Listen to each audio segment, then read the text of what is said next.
Oasis Sport, le sport dans toutes ses formes.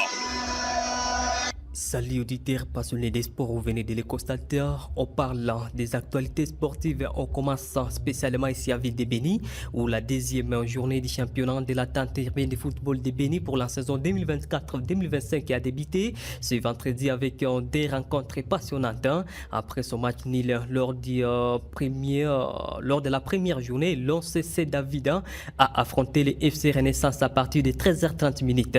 Les Rennais ont ouvert les scores à première période, mais l'OCC David a rapidement réagi, remportant finalement les matchs à 4 buts contre 1. Cette victoire permet à C David de rétrécir la barre et de se relancer ce parcours dans les championnats. À partir de 15h30 minutes, c'était au tour du FC Benisport d'affronter le FC Bana Aigle, une équipe dirigée par Siska Kombi, l'ancien deuxième entraîneur de Benisport. Le FC Bana Aigle a pris les devants en marquant les premiers buts avant la pause avec un score de 1 contre 0 à la mi-temps. Cependant, à deuxième période, Benisport a complètement renversé la situation grâce à une analyse tactique précise et les remplacements judicieux de leur entraîneur. Karmapa a égalisé, suivi par Rodrigue Isanda qui a offert l'avantage à son équipe. Le capitaine Age Kisando a ensuite alourdi les scores avant que Mouissa Kavusa ne scelle la victoire avec un quatrième but permettant à Benisport de s'imposer 4 buts contre 1. Le programme de ce samedi prévoit également deux autres matchs captivants où les premiers se jouera entre l'Étoile de Béni et FC Mayamoto, tandis qu'à partir de 15h30 minutes, l'Union sportive Espoir croisera le fer avec le FC Gillette. Ces confrontations s'annoncent déterminantes pour la suite du championnat et promettent d'offrir du bon spectacle. Annoncé dans la ville commerciale de Boutembo ce week-end pour y affronter les FC ETSL de Katoa ce samedi 14 et dimanche 15 septembre. L'Athletic Club Capacon de la ville de Béni n'effectuera pas ses déplacements pour les raisons d'ordre organisationnel. Ce week-end, les champions du Nord Kivu édition 2023-2024 seront au repos en attendant d'autres programmes à guise de préparation du championnat national de la deuxième division sur le plan national. Alors, avant de parler de football sur le plan national, restons toujours à Béni. Les tournois organisés en Gadi se poursuivent avec enthousiasme visant à encadrer et à promouvoir la jeunesse dans le football. Ce samedi, une rencontre très attendue aura lieu entre les FC Mungano et l'ANC Valence. Ces deux équipes connues pour leur compatibilité se prépare à offrir un spectacle captivant aux supporters d'Engadi. Ce tournoi constitue une opportunité pour les jeunes joueurs de montrer leur talent et d'acquérir de l'expérience dans un cadre structuré et convivial. Le tournoi continuera le dimanche avec une autre confrontation intéressante. Le FC tout jeune affrontera le FC Neige. L'organisateur espère que cet événement contribuera à renforcer l'esprit d'équipe et à inculquer les valeurs des sports chez les jeunes participants. Ces matchs ne sont pas seulement des compétitions sportives, mais aussi un moyen d'offrir à la jeunesse un environnement propice à leur épanouissement à travers le football.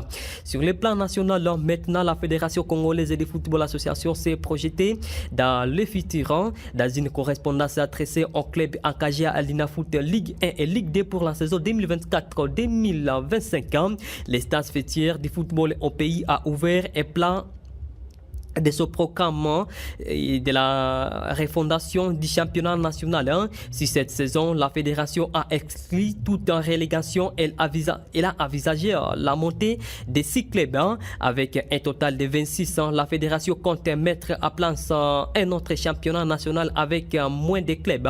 Dès lors, ayant les deux groupes de la Ligue 1 avec 26 clubs, la finalité est d'instaurer la saison 2020 en 2026, la Super League avec les 14 meilleurs des deux groupes, tandis que les autres joueront la Ligue 1 avec un nombre réduit de clubs et l'actuelle Ligue des Ferrand.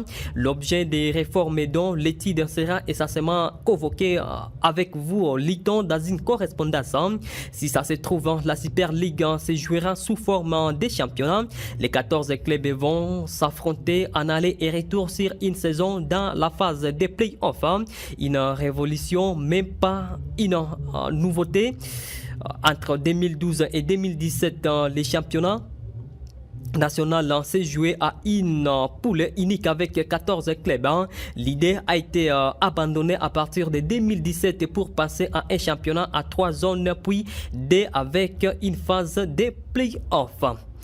Interclub de la CAF et l'association sportive Manima Union reçoit ce samedi 14 septembre au stade des martyrs de Kinshasa le Petro Atlético du Luanda dans les cadres du deuxième tour préliminaire aller des Ligues des champions de la CAF. Un choc des plus attendus pour ce club congolais qui veut inscrire son histoire à cette compétition. Il devra gérer ses émotions et doit faire davantage, même si les choses se passent mieux pour eux.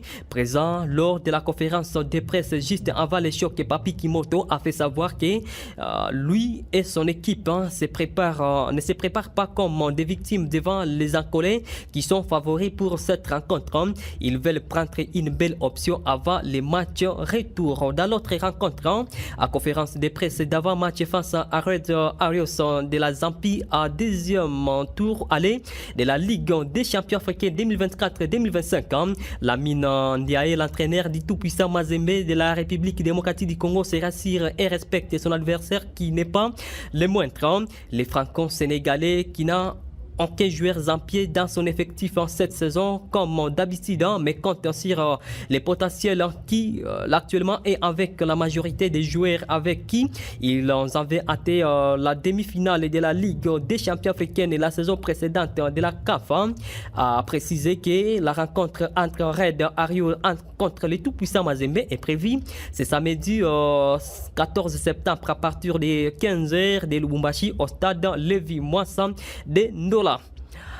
Parlons des mercato. Dieu merci, Moukoko Amale rejoint officiellement la formation de Youssoufa Berti de la deuxième division du Maroc. Il était libre après son départ de FC Les Aigles du Congo.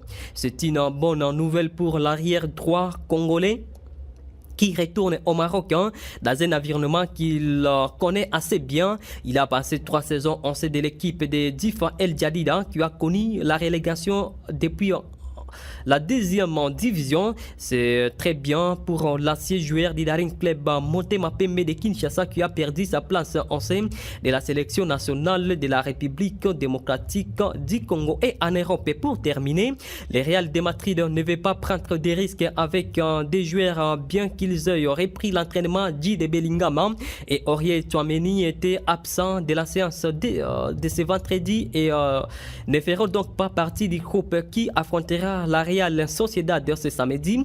Une année de plus, la situation du Real de Madrid en matière de blessures est un drame.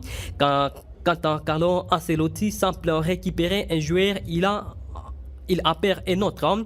Face à cette situation, le service médical du Real de Madrid préfère adopter une approche alors conservatrice et minimiser les risques. Et c'est ce qu'ils ont fait avec Jude Bellingham et Aurélien Tchouameni avant d'affronter Real Sociedad dans ce samedi. Amis sportifs, nous sommes au terme de ce journal des sports. Barakamba Kwa Blessing qui vous a servi. Merci à vous de l'avoir suivi. Merci d'avoir écouté ce journal. Vous pouvez le réécouter en visitant notre site internet www.radiooasis.cd. Jeune, ton avenir est plein d'espoir. Mais une seconde de plaisir sexuel peut le gâcher à jamais. Sois sage.